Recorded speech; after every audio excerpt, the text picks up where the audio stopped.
कल्पना कीजिए, एक शांत रात है। घड़ी की टिक टिक अब भी चल रही है, लेकिन वह व्यक्ति अब सांस नहीं ले रहा। उसकी आंखें खुली हैं, पर जीवन का कोई चिन्ह शेष नहीं। चारों ओर एक सन्नाटा है। कुछ पल पहले तक जो शरीर जीवित था, अब बस एक खोल है। लेकिन क्या यही अंत है? नहीं, यहीं से कुछ शुरू होता है जो हमारी समझ से परे है। आत्मा, वह ऊर्जा जो शरीर से निकलकर एक अगली यात्रा की ओर बढ़ती है। यह यात्रा भौतिक नहीं है, यह सूक्ष्म है, अदृश्य है, रहस्यमयी है। जैसे ही आत्मा शरीर से अलग होती है, समय जैसे थम जाता है। उस क्षण आत्मा के सामने कुछ प्रकट होता है, एक तेज प्रकाश जिसे देखकर मन न चाहते हुए भी झुक जाता है। यह प्रकाश कौन है? देवदूत, यमदूत, कोई पूर्वज आत्मा, या फिर खुद उसकी चेतना का विस्तार? इस क्षण आत्मा को महसूस होता है कि वह ऊपर उठ रही है, जैसे कोई उसे खींच रहा हो, शांति की ओर या शायद निर्णय की ओर। नीचे उसका शरीर पड़ा है, पर आत्मा अब बंधन मुक्त है। जैसे जैसे आत्मा ऊपर उठती है, उसे पीछे की जिंदगी की झलकें दिखाई देती हैं। बचपन, हंसी, आंसू, गलती, पुण्य और अधूरी इच्छाएं। वह सब कुछ आंखों के सामने एक चलचित्र की तरह घूमता है। यहीं एक प्रश्न उठता है, क्या आत्मा को निर्णय दिया जाएगा? क्या उसके कर्मों का लेखा जोखा अब सामने रखा जाएगा? दोस्तों, आप इस समय एक ऐसी यात्रा की शुरुआत देख रहे हैं जो हर एक व्यक्ति को करनी है, चाहे वह राजा हो या रंक, संत हो या पापी। क्या आपने कभी यह सोचा है कि आपके जाने के बाद क्या होगा? क्या आप तैयार हैं उस अंतिम क्षण के लिए? इस वीडियो में हम सिर्फ कहानी नहीं कह रहे, बल्कि आत्मा की उस अनदेखी यात्रा को उजागर कर रहे हैं जो हमें जीवन की गहराई से परिचित कराती है।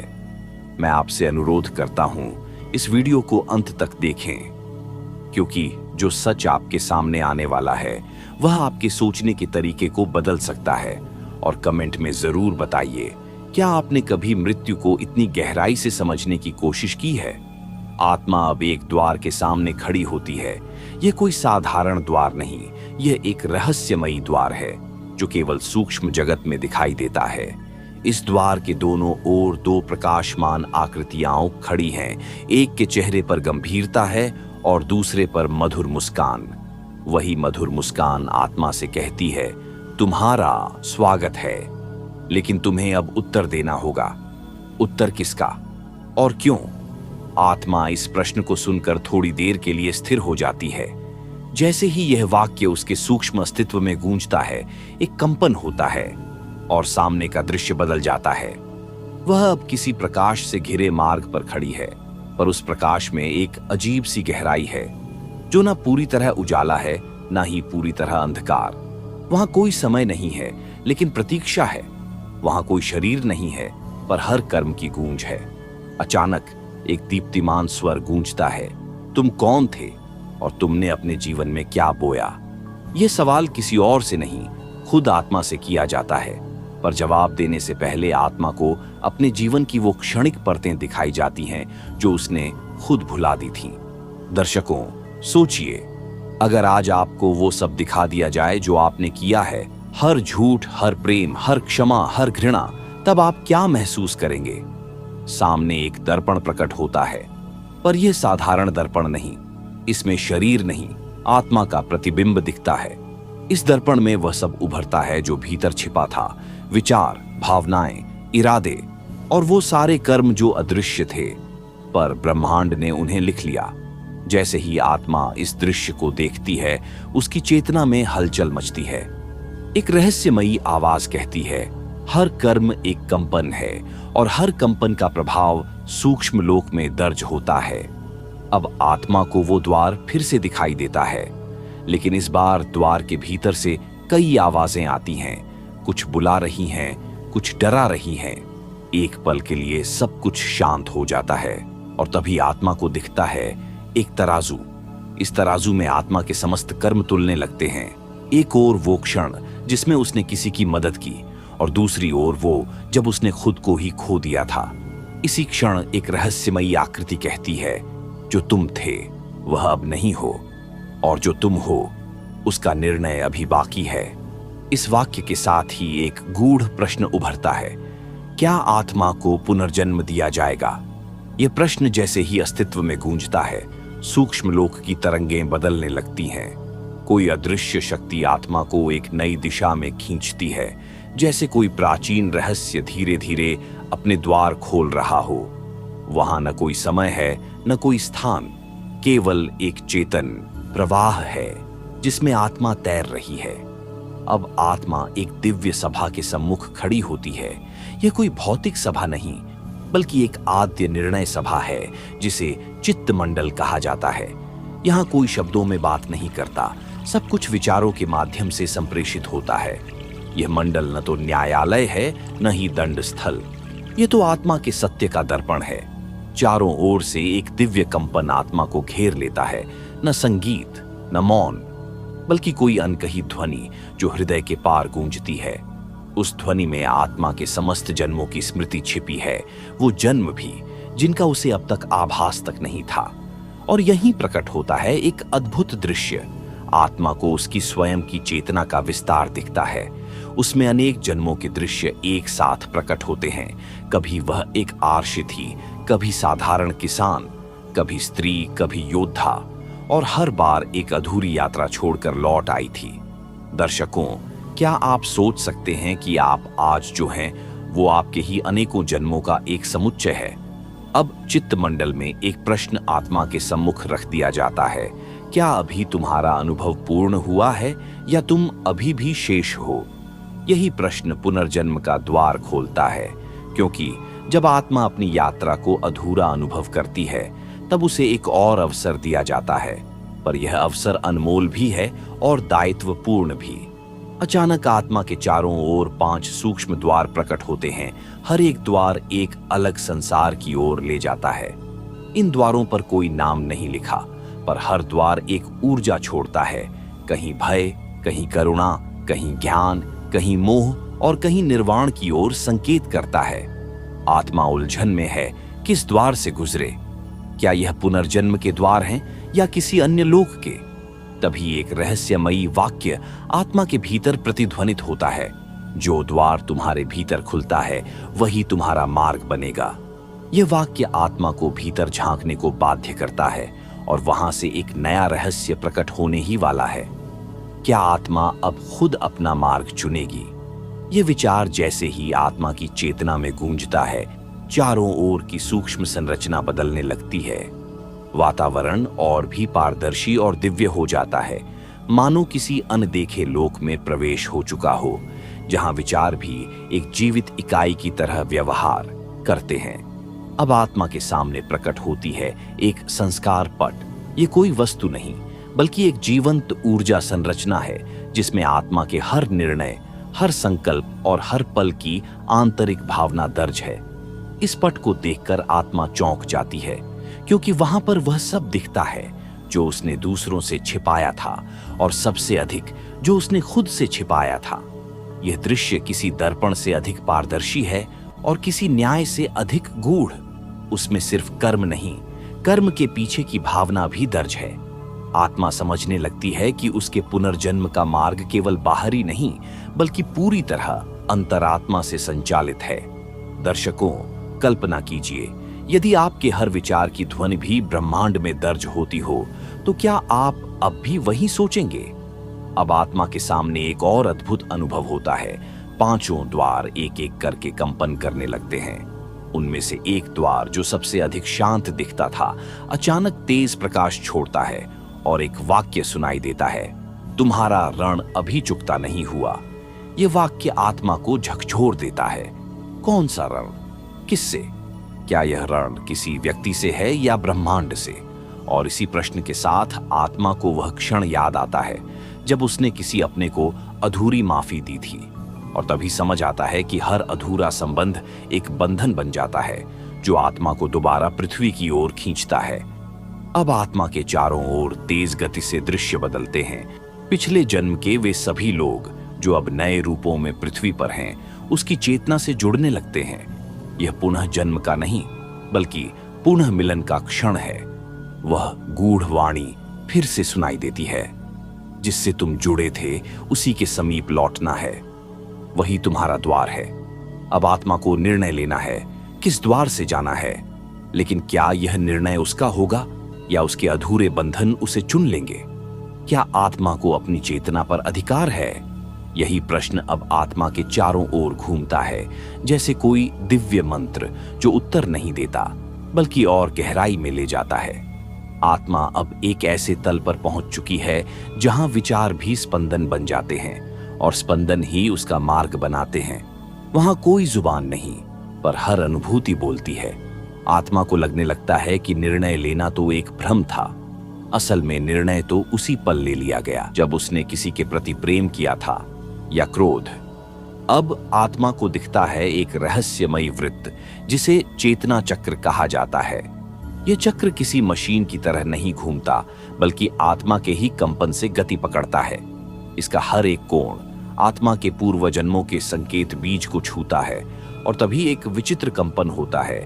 आत्मा की चेतना में एक दरार पड़ती है। वह देखती है कि पिछले जीवन में उसने जहां करुणा दिखाई थी, वहीं किसी और जन्म में उसने वही व्यक्ति बनकर उसे लौटाई थी। ये चक्र किसी रेखीय यात्रा का नहीं, बल्कि आवर्तन का रहस्य खोलता है। दर्शकों, सोचिए, अगर आपने किसी को दिया गया सुख या दुख अगली जिंदगी में खुद को ही लौटाना होता है, तब आप आज क्या चुनेंगे? अब आत्मा को चक्र के भीतर एक तिलमिलाता बिंदु दिखाई देता है। वहां पर वह स्वयं को अपनी ही एक और छाया के रूप में देखती है। यह छाया डरावनी नहीं, बल्कि गूढ़ है, क्योंकि वह स्वयं उसकी अपूरित इच्छाओं की ऊर्जा से बनी है। वह छाया आत्मा से कहती है, तुम स्वयं को कितना जानती हो? जितना जानती हो उतनी ही स्वतंत्र हो, बाकी पर तुम्हारा कोई अधिकार नहीं। यह वाक्य आत्मा के भीतर एक कंपन और जागृति भर देता है। अब पांचों द्वारों में से एक खुलने लगता है, लेकिन बिना आत्मा के चुने। क्या यह द्वार आत्मा की छाया ने खोला या ब्रह्मांड ने उसका उत्तर स्वयं चुन लिया? और तभी वहां एक छठा द्वार भी प्रकट होता है जो पहले दिखाई नहीं दिया था। यह द्वार सबसे शांत, सबसे गूढ़ और सबसे अनदेखा है।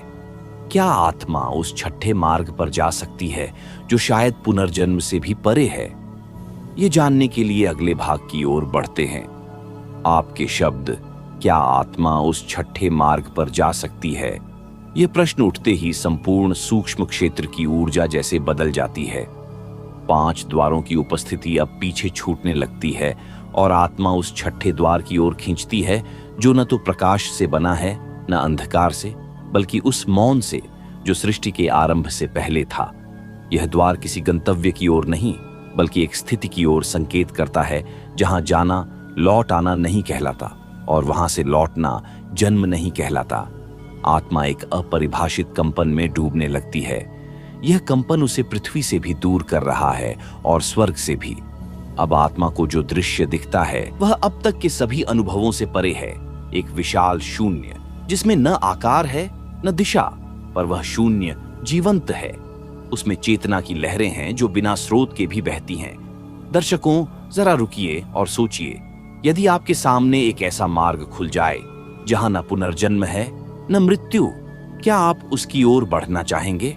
अब आत्मा के भीतर एक प्रश्न खुद ब खुद उभरता है, क्या मैं वास्तव में मुक्त होना चाहती हूं या मैं अपने ही अनुभवों की गुलाम बन चुकी हूं? छठा द्वार उसी का उत्तर है। एक रहस्यमयी आकृति जो न स्त्री है, न पुरुष, न देव, न गुरु, उस द्वार के पार से आत्मा को देख रही है। वह कुछ नहीं बोलती, पर उसकी उपस्थिति में आत्मा का हर भ्रम पिघलने लगता है।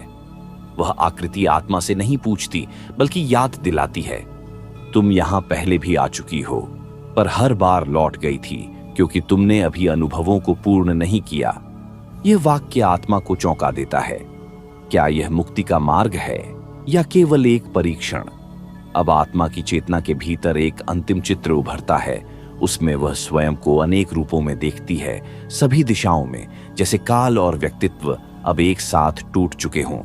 हर जन्म, हर मृत्यु, हर नाम, सब एक ही ऊर्जा में घुलते हुए दिखाई देते हैं। और तभी एक मंद सी अनुभूति, शांति नहीं, शून्यता। शून्यता जो डराती नहीं, बल्कि उस स्मृति को मिटा देती है जिससे भय पैदा होता है। क्या आत्मा इस शून्यता को स्वीकार कर पाएगी या फिर पुनः अनुभवों की ओर लौटेगी? यह जानने के लिए अब आगे बढ़ते हैं। आपके शब्द, क्या आत्मा इस शून्यता को स्वीकार कर पाएगी? यही प्रश्न अब उसकी संपूर्ण चेतना को घेरे हुए है। वह शून्यता जो बाहर से देखने पर खाली लगती है, वास्तव में सबसे अधिक पूर्णता से भरी हुई है। वहां कोई रूप नहीं, नाम नहीं, संबंध नहीं, केवल एक निर्लिप्त उपस्थिति, जैसे ब्रह्मांड ने स्वयं को मौन में विलीन कर दिया हो। आत्मा धीरे धीरे इस कंपन के भीतर उतरती है। वहां कोई प्रश्न नहीं उठते, लेकिन एक अनकहा उत्तर हर क्षण भीतर गूंजता है।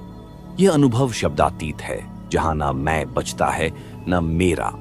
वह जानने लगती है कि यह शून्यता कोई शून्य नहीं, यह तो अस्तित्व का आदि स्रोत है, जहां से सब कुछ निकला और जहां सब कुछ लौट जाता है। दर्शकों, कल्पना कीजिए, यदि एक क्षण ऐसा आ जाए जहां न समय हो न स्मृति, तब क्या आप सचमुच आजाद होंगे या खुद को खो देने का भय आपको रोक देगा? अब आत्मा उस मौन आकृति के और पास जाती है, जो अब भी कुछ नहीं कह रही, पर उसकी उपस्थिति में आत्मा की पहचानें एक एक कर गलने लगती है। माँ, पिता, प्रेम, दुख, भय, सब स्मृतियां बिखरने लगती हैं, जैसे ओस की बूंदें सुबह की धूप में। तभी आत्मा को एक गूढ़ झलक मिलती है, अपने ही पूर्व जन्मों की नहीं, बल्कि उन आत्माओं की जो अब भी पृथ्वी पर हैं, जिनसे उसका कोई अदृश्य संबंध अब भी जुड़ा हुआ है। उन संबंधों की ऊर्जा शून्यता में भी टिकी हुई है और वह उसे खींच रही है। एक दिव्य वाक्य उसके भीतर प्रतिध्वनित होता है, मुक्ति केवल अपने लिए नहीं होती। जब तक एक भी आत्मा बंधन में है, तब तक पूर्णता अधूरी है। यह वाक्य आत्मा को भीतर से तोड़ता है, क्योंकि वह जान जाती है शून्यता में जाना केवल पलायन नहीं, एक व्रत है। और यही से उठता है अगला रहस्य। क्या आत्मा इस पूर्ण शांति को छोड़कर वापस लौटेगी? यह प्रश्न अब किसी विचार जैसा नहीं, बल्कि एक जीवंत आग्रह बन चुका है, जैसे ब्रह्मांड स्वयं उसे पुकार रहा हो।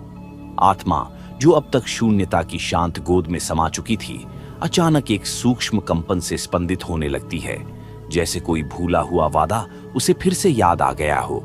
इस वादे का कोई शब्द नहीं था, कोई भाषा नहीं थी, पर उसका भार इतना गहन था कि वह शांति भी अब हल्की लगने लगी। वहां उस दिव्य मौन में आत्मा को दिखता है एक बच्चा जो जन्म लेने वाला है, एक माँ जो आत्मा के रूप की प्रतीक्षा कर रही है, एक रिश्ता जो अधूरा था और एक कर्म जो अब भी बिन निभे हुआ है। क्या आत्मा फिर से जन्म लेने का निर्णय स्वयं कर रही है, या यह सिर्फ उस अधूरी ऊर्जा की खींच है जो उसे पुनः लौटा रही है? दर्शकों, सोचिए, यदि आप शांत, मुक्त और निर्विकार हो चुके हों, फिर भी क्या आप लौटेंगे केवल इसलिए कि किसी ने अब भी आपको पुकारा है? अचानक आत्मा के सामने फिर वही रहस्यमयी आकृति प्रकट होती है, पर इस बार वह मौन नहीं रहती। उसकी आंखों से निकलती है एक उजली किरण, जो सीधे आत्मा की स्मृति पर पड़ती है, और एक साथ कई जन्मों की छवियां चमक उठती हैं। एक दृश्य जहां आत्मा किसी को छोड़ आई थी, वचन दिए बिना। दूसरा दृश्य जहां उसने किसी को क्षमा किए बिना विदा ले लिया था। और तीसरा जहां उसने किसी को प्रेम तो किया, पर कह नहीं पाई। ये तीन दृश्य अब आत्मा को तीन अलग अलग मार्ग की तरह दिखाई देते हैं, और वह समझ जाती है कि जीवन की सबसे बड़ी पुकार मुक्ति नहीं, बल्कि पूर्णता है। और तभी ब्रह्मांड से गूंजता है एक रहस्यमयी मंत्र। जहां प्रेम अधूरा है, वहां आत्मा को लौटना ही पड़ता है। यह मंत्र कोई चेतावनी नहीं, बल्कि एक प्रारब्ध है जिसे केवल निभाकर ही मिटाया जा सकता है।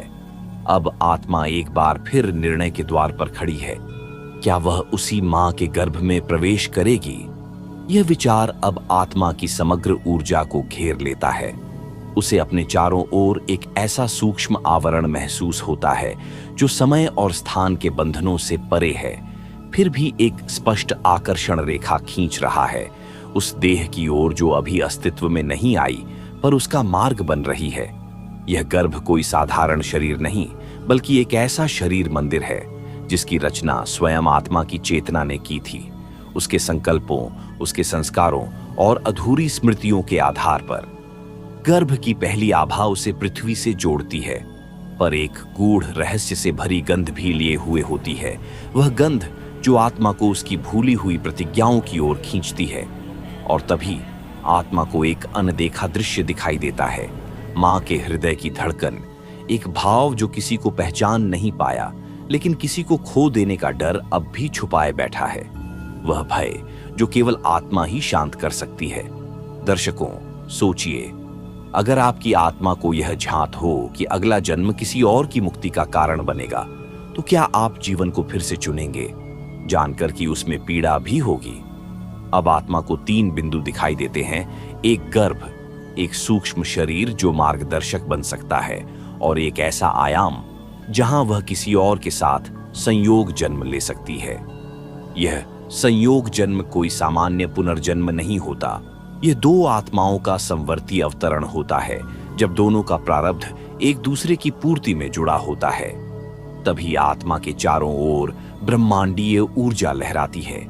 वह 3 स्वरों में कुछ कहती है। जिसे तुम जन्म कहते हो, वह असल में किसी द्वार का खुलना नहीं, बल्कि किसी वचन का पूरा होना है। यह वाक्य आत्मा को भीतर से झकझोर देता है, क्योंकि अब वह जान चुकी है, जन्म उसका चुनाव नहीं, उसका उत्तर है। और जैसे ही वह उस उत्तर को स्वीकार करती है, एक कंपन भीतर से निकलता है और वह उसी मां के गर्भ की ओर खींचने लगती है। पर तभी एक दूसरी आत्मा का स्पर्श उसे हल्के से रोकता है। क्या यह दूसरी आत्मा वही है जिसे उस आत्मा ने किसी पिछले जन्म में अधूरा छोड़ा था, या यह कोई नई ऊर्जा है जो अब उसकी यात्रा में निर्णायक मोड़ बनने वाली है? उत्तर स्पष्ट है, पर स्पर्श की गहराई में छिपा हुआ कंपन आत्मा को भीतर तक झंझोर देता है, जैसे कोई भूला हुआ वादा फिर से उसकी चेतना में उभर आया हो।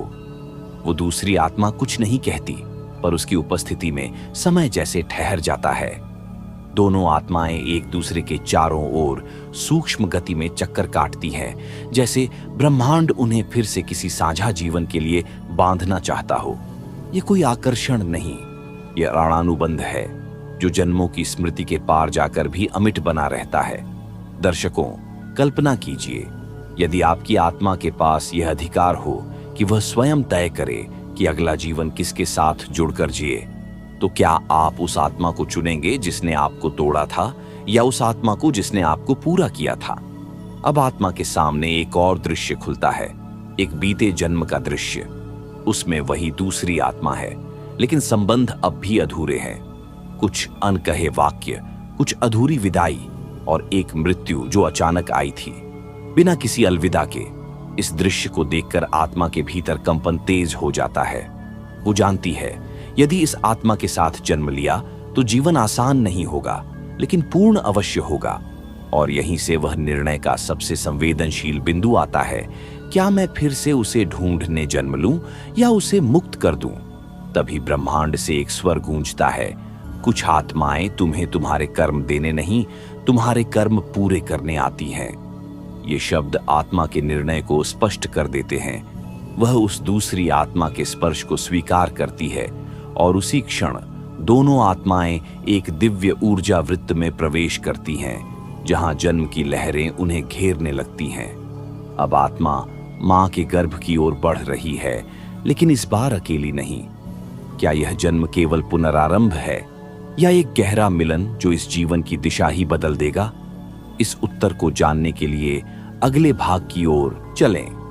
क्या यह जन्म केवल पुनरारंभ है, या यह किसी ऐसी यात्रा का द्वार है जिसमें आत्मा को अपने ही अतीत के धागों को फिर से बुनना है? आत्मा अब सूक्ष्म स्तर पर उस शरीर की ओर खींचने लगी है जहां अभी केवल जीवन का संकेत ही जन्मा है। मां की कोख में एक हल्का स्पंदन, जैसे पृथ्वी ने किसी रहस्य को पालना शुरू कर दिया हो। गर्भ की पहली अनुभूति कोई स्पष्ट स्मृति नहीं लाती, बल्कि एक अनचीनी शांति में लिपटी होती है, जो आत्मा को बताती है, तू वापस आई है, लेकिन इस बार तुझे भूलना होगा सब कुछ। आत्मा धीरे धीरे देह की सीमाओं को महसूस करने लगती है, जैसे ब्रह्मांड का विस्तार अब किसी हड्डियों के ढांचे में समेटा जा रहा हो। लेकिन कुछ ऐसा है जो अब भी बचा हुआ है, एक ऊर्जा जो उसके साथ आई है, वो दूसरी आत्मा। दर्शकों, सोचिए, क्या होता है जब 2 आत्माएं एक साथ पृथ्वी पर उतरती हैं, लेकिन उन्हें यह स्मरण नहीं रहता कि वे एक दूसरे के लिए आई हैं। अब आत्मा गर्भ के भीतर से मां की भावना महसूस करने लगती है। मां का भय, उसकी प्रार्थनाएं और उसकी आशंका, सब कुछ आत्मा के कंपन को प्रभावित करने लगता है। गर्भ कोई स्थूल स्थान नहीं, यह भावनात्मक ऊर्जा की प्रयोगशाला है जहां आत्मा का प्रारंभिक संस्कार बनता है। तभी एक अदृश्य ध्वनि आत्मा के भीतर गूंजती है, इस बार न तुम्हें सब जानना है, न सब भूलना है, बस इतना याद रखना कि जीवन तुम्हारी अग्नि परीक्षा है। ये शब्द भीतर गहराई से उतरते हैं। आत्मा अब जानती है कि यह जन्म कोई संयोग नहीं, बल्कि संस्कार की पुनः रचना है। शरीर धीरे धीरे आकार ले रहा है, लेकिन चेतना उसे छूकर आगे बढ़ रही है, और उसी क्षण एक और आत्मा पृथ्वी पर जन्म लेने की ओर अग्रसर होती है, वह दूसरी आत्मा। क्या ये दोनों आत्माएं इस जीवन में मिल पाएंगी? यह प्रश्न अब ब्रह्मांड के उन अदृश्य सूत्रों में दर्ज हो चुका है जो संयोगों के पीछे छिपे संकल्पों को आकार देते हैं। जन्म की प्रक्रिया तेज हो चुकी है। आत्मा अब मां के गर्भ में स्थिर हो रही है और पृथ्वी के गुरुत्व को पहली बार अनुभव कर रही है, एक ऐसा बंधन जो चेतना को समय और देह में बांधता है। गर्भ की दीवारें केवल जैविक नहीं हैं, वे स्मृतियों से बनी एक सुरंग हैं जिनसे होकर आत्मा को भूलने और याद रखने की रहस्यमयी प्रक्रिया से गुजरना होता है। हर दिन के साथ आत्मा का कंपन स्थूल रूप लेने लगता है और वह एक ऐसी नींद में उतरने लगती है जिसमें चेतना मौन हो जाती है, पर कहीं गहराई में प्रकाश का बिंदु अब भी जलता रहता है। इसी बीच दूसरी आत्मा भी पृथ्वी पर प्रवेश कर चुकी है, लेकिन उसका मार्ग भिन्न है। उसका परिवेश, उसका गर्भ, सब कुछ विपरीत है। इन दोनों आत्माओं के बीच अभी भी हजारों मील की दूरी है, लेकिन उनकी ऊर्जा रेखा एक दूसरे से जुड़ी हुई है। जब भी एक रोती है, दूसरी अशांत हो जाती है। जब एक शांत होती है, दूसरी गहराई से मुस्कुराती है। दर्शकों, क्या आपने कभी महसूस किया है कि कोई अनजाना व्यक्ति मिलते ही अपना सा क्यों लगता है? हो सकता है वह वही आत्मा हो जो जन्म से पहले आपकी नियति में लिखी गई थी। अब आत्मा गर्भ की सीमाओं को स्वीकार कर रही है। वह जानती है कि देह में उतरना एक तरह की मृत्यु है, अनंत की अस्थायी विस्मृति। लेकिन यह विस्मृति ही उसे धरती पर कुछ विशेष करने की क्षमता देती है। तभी गर्भ के भीतर एक दिव्य स्पंदन होता है और आत्मा एक गहरी नींद में चली जाती है। ये वही नींद है जिसे हम जन्म से पहले की मौन यात्रा कहते हैं। परंतु नियति का खेल अभी शुरू हुआ है। दूसरी आत्मा जो किसी और देश, किसी और परिस्थिति में जन्म ले रही है, उसकी पहली चीख, पहली सांस में एक शब्द गूंजता है। कहाँ है वो? क्या दोनों आत्माएं जो अब दो अलग अलग दिशाओं में जीवन शुरू कर रही हैं, वास्तव में एक दूसरे की राह देख रही है? उस प्रश्न ने ब्रह्मांड की धड़कन बदल दी है। अब दोनों गर्भों में प्रणय और संघर्ष एक साथ उजागर हो रहे हैं। दो आत्माओं में एक अदृश्य तार बुनने लगा है। पहली आत्मा धीरे धीरे जीवन के पहले स्पंदनों को महसूस करती है।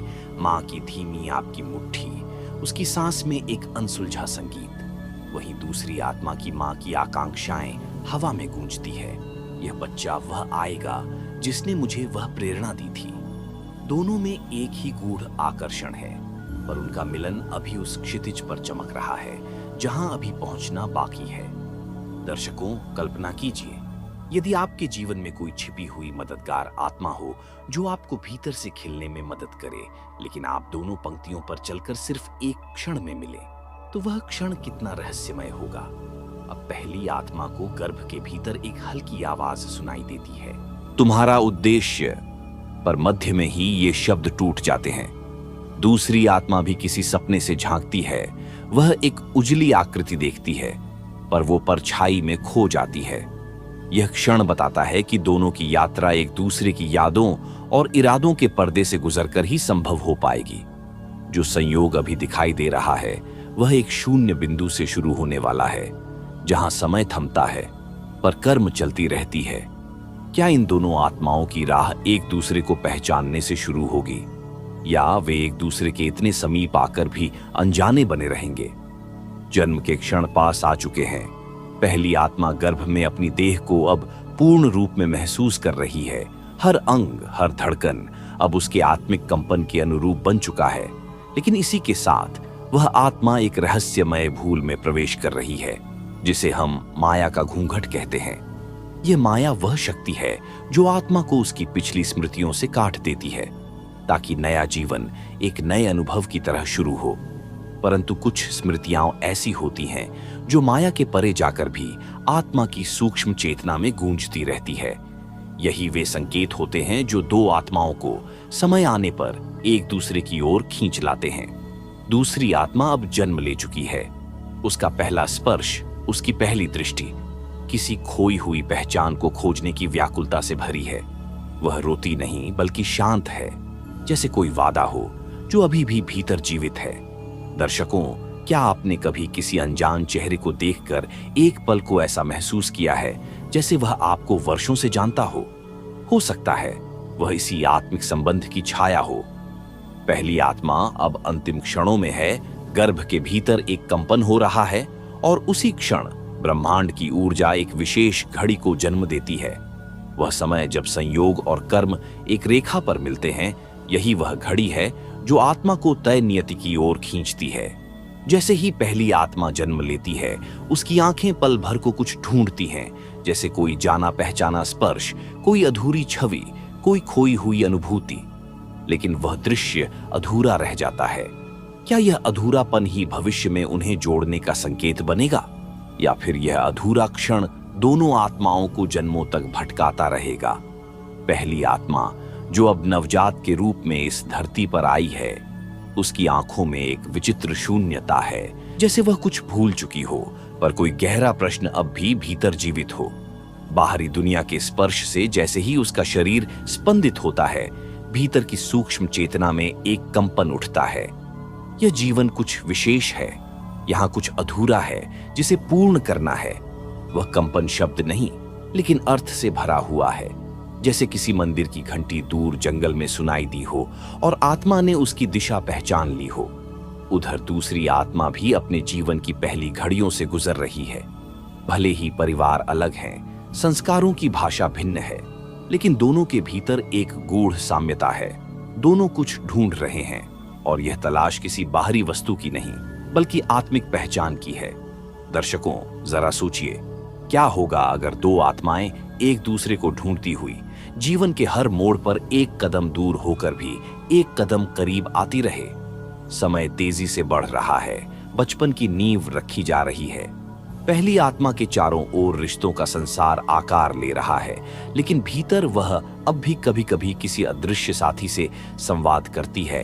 एक मौन बात जो किसी को सुनाई नहीं देती, पर ब्रह्मांड उसे दर्ज कर रहा है।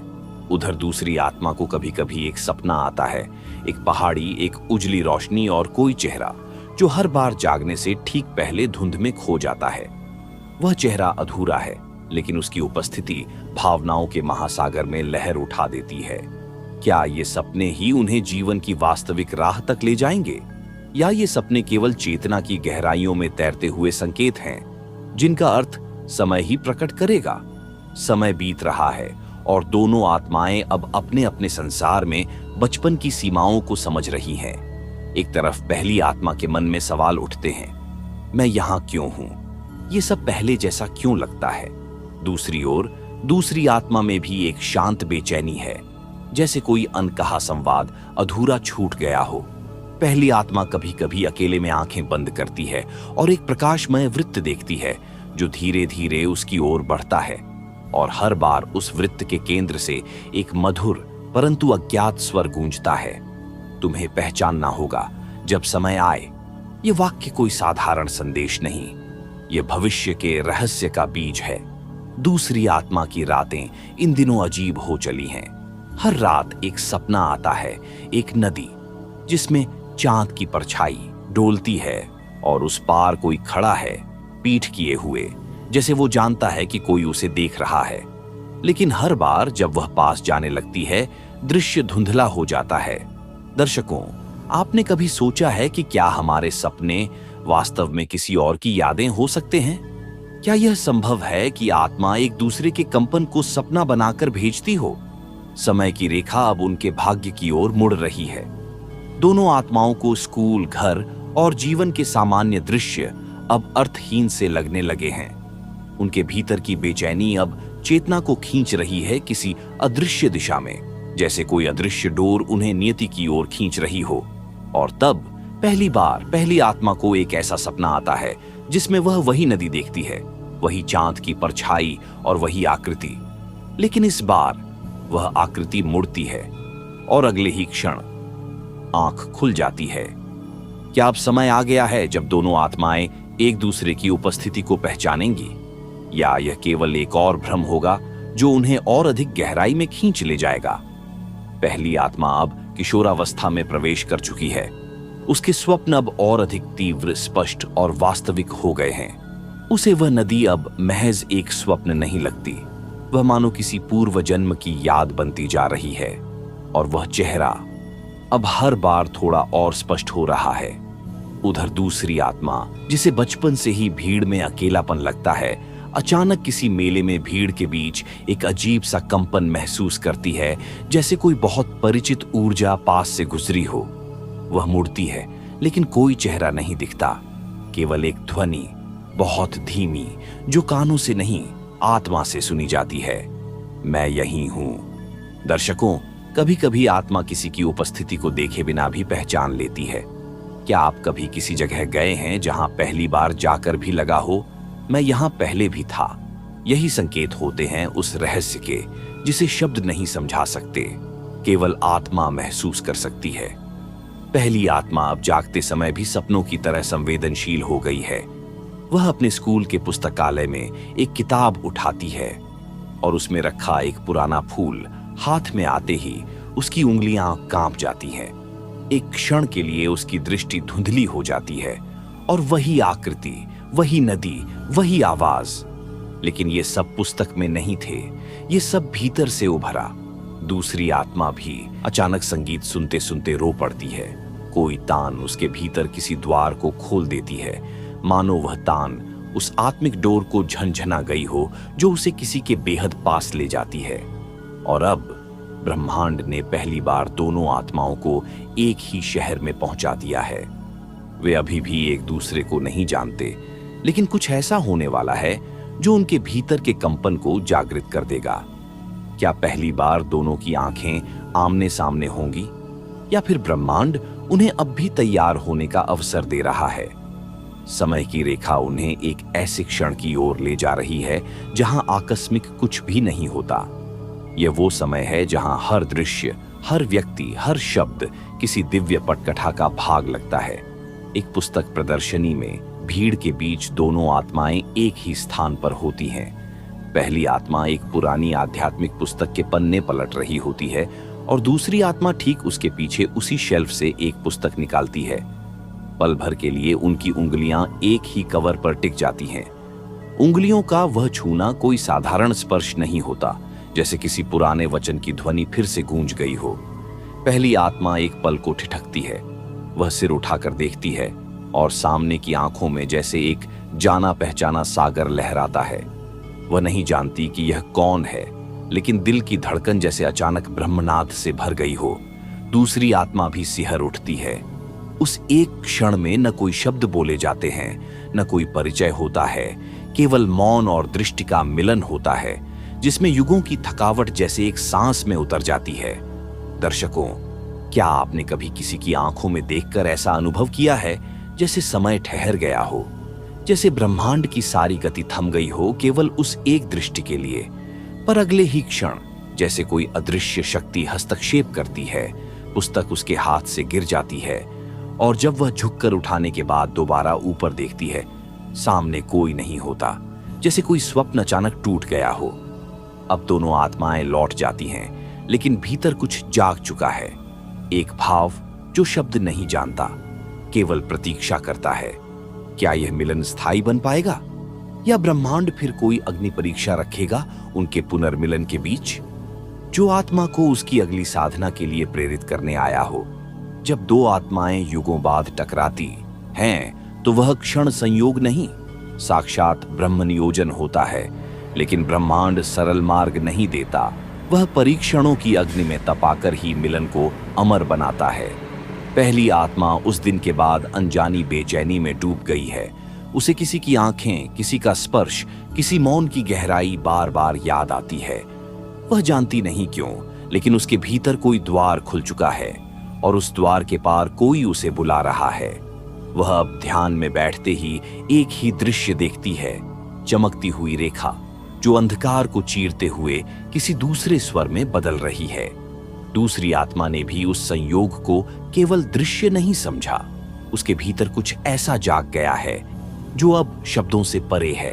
वह अपने कमरे की दीवार पर उंगलियों से आकृतियां बनाती है, एक वृत्त, एक बिंदु और दो रेखाएं जो एक दूसरे को स्पर्श किए बिना पास से गुजरती है।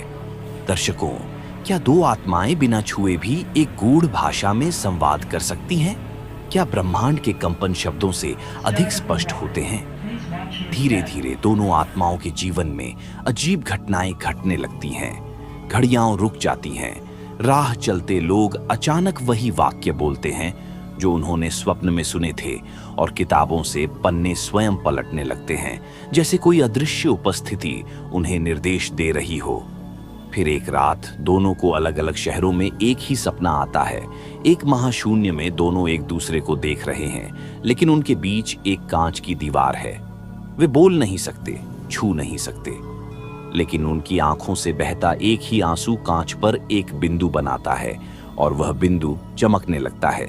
क्या ये कांच की दीवार अब टूटेगी, या ये दीवार कोई भौतिक अवरोध नहीं बल्कि उस अंतरात्मा की परीक्षा है जहां संदेह, डर और अनजाने की छाया अब भी छिपी हुई है? आत्माओं का पुनर्मिलन कभी बाहरी संयोगों पर नहीं बल्कि आंतरिक स्वीकृति पर निर्भर करता है। जब भीतर कोई दीवार खड़ी हो जाती है तो ब्रह्मांड भी मौन हो जाता है, इंतजार में कि कब वो दीवार भीतर से ही दरकने लगे। पहली आत्मा अब बार बार अनुभव करने लगी है कि कोई उसके पीछे चल रहा है। वह मुड़ती है लेकिन कोई नहीं होता। एक बार मंदिर में ध्यान के समय उसे अपने कंधे पर किसी के हाथ का हल्का सा स्पर्श महसूस होता है, लेकिन जब वह आंखें खोलती है तो सिवाय मंद बत्ती की लौ के वहां कुछ नहीं होता। दूसरी आत्मा एक पुराने संगीतालय में जाती है जहां वर्षों से कोई नहीं गया था। वहां पड़ी धूल भरी वायलिन अपने आप गिरती है और एक राग छेड़ती है, वही राग जो उस स्वप्न में था जिसमें कांच की दीवार के पार वह चेहरा था। दर्शकों, सोचिए, क्या स्मृतियां केवल मस्तिष्क में होती हैं, या आत्मा भी अपनी स्मृतियों को सहेजती है युगों तक, जन्मों तक? अब उन दोनों के स्वप्न और जागृत जीवन में भेद मिटने लगा है। उन्हें सामने वाली आत्मा का नाम अब ध्वनि की तरह सुनाई देने लगा है, अस्पष्ट लेकिन बार बार। एक दिन पहली आत्मा एक पुराने पुस्तकालय में जाती है और वहां एक पंक्ति पढ़ते ही सिहर उठती है। जब आत्मा अपने प्रतिबिंब से टकराती है तब कांच की दीवार पिघलने लगती है। वह किताब किसी ने वहीं छोड़ी थी और उसका लेखक अनाम था। उसी समय दूसरी आत्मा को अपने मोबाइल पर एक अज्ञात नंबर से एक धुंधली सी तस्वीर मिलती है। वही मंदिर, वही दीपक, वही ऊर्जा, और नीचे एक ही शब्द लिखा था, दर्पण। क्या यह दर्पण ही है जो अब आत्मा को उसका असली प्रतिबिंब दिखाएगा, या फिर यह बस एक और परत है, किसी गहरे रहस्य की शुरुआत?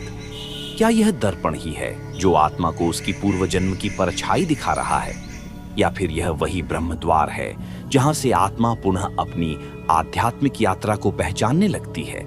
जब चेतना कई जन्मों की भूल भुलैया से गुजरती है तब एक क्षण ऐसा आता है जहां मैं और तू का भेद द्रवित हो जाता है। यही वह क्षण है जब दर्पण केवल चेहरा नहीं दिखाता, वह चेतना का द्वार बन जाता है। पहली आत्मा उस पुस्तकालय से बाहर निकलते हुए महसूस करती है कि वह अब अपने शरीर से थोड़ा ऊपर चल रही है, जैसे उसका अस्तित्व दो आयामों में बढ़ गया हो, एक यहाँ, एक कहीं और। उसका मन बार बार उसी शब्द पर अटकता है, दर्पण। दूसरी आत्मा एक सुनसान हवेली में प्रवेश करती है जिसे स्थानीय लोग मौन का कक्ष कहते हैं। दीवारों पर समय ठहरा हुआ लगता है और बीचों बीच एक विशाल दर्पण रखा है, लेकिन उसमें कोई प्रतिबिंब नहीं आता। वह पास जाती है और जैसे ही उसकी उंगलियां उस ठंडी सतह को छूती हैं, वहां एक चेहरा उभरता है। वो चेहरा उसका नहीं था, लेकिन वो उसे पहचानती थी। दर्शकों, कल्पना कीजिए, अगर किसी दर्पण में आपको अपनी आत्मा आपका पूर्व जन्म दिख जाए तो क्या आप उसे स्वीकार कर पाएंगे? क्या आप उस ज्ञान के लिए तैयार होंगे? अब दोनों आत्माओं को एक ही स्थान की ओर खिंचाव महसूस होने लगा है। एक पर्वत श्रृंखला जहां आकाश और पृथ्वी के बीच धुंध की एक अदृश्य रेखा है। वहां पहुंचते ही दोनों को ऐसे दृश्य दिखाई देते हैं जैसे वे पहले भी वहां थे। एक पेड़ जिस पर पुराने प्रतीक उकेरे गए हैं, एक चट्टान जिस पर बैठकर किसी ने ध्यान किया था, और एक गुफा जिसके अंदर अंधकार नहीं बल्कि प्रकाश का कंपन है। पहली आत्मा दर्पण के टुकड़े जैसी किसी वस्तु को उस पेड़ की जड़ों में दबा पाती है। दूसरी आत्मा उसी रात स्वप्न में वही पेड़ देखती है और एक मंत्र सुनती है, यत् दृष्टम तत् स्मृतम। क्या यह स्मृति ही अब मिलन का सेतु बनेगी, या स्मृति की परछाई भी अपने साथ कोई नया रहस्य लाएगी?